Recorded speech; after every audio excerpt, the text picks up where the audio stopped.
How do you get rid of racism? That is a question that America has been struggling with for decades. Martin Luther King said that we should judge people by the content of their character, rather than the color of their skin. In more recent times, the proposed policy is that the only solution to racism against blacks is racism towards whites. Usually, the second option is not stated in such harsh terms. Instead, people started pushing diversity, equity, and inclusion, or DEI for short. People have stated that diversity is our strength, that we need to include everybody, and that we strive not for equality but for equity. What this really means is that we judge people on the basis of their skin, not their character and competence. Now, there is a great push to get rid of this approach. DEI has been tried and found to be a failure. Christopher Rufo has a great article in the City Journal about how this should be done under the Trump administration. He points out that within the federal government, this needs to be done quickly, thoroughly, and done in a way to win the public approval. DEI became embedded in the federal government due to two executive orders, 13,583 and 14,035.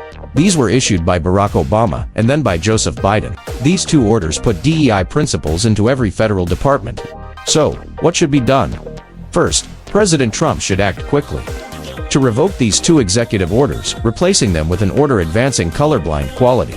Can anyone really disagree that the government should treat everybody equally, based upon merit rather than their ancestry? Executive orders only take you so far. Issuing an order takes more to make it a reality in a large federal bureaucracy. Rufo suggests in the article that the key to accomplishing this is to act with speed.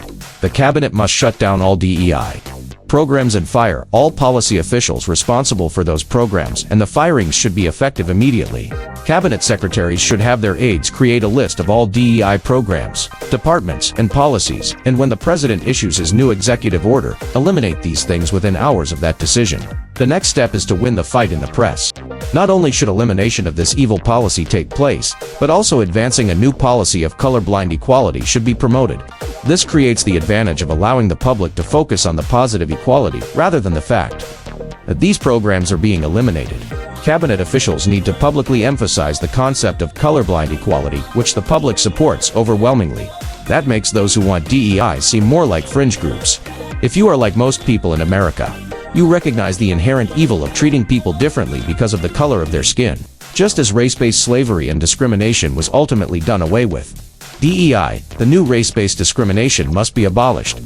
Don't forget to like and subscribe for more of this kind of content.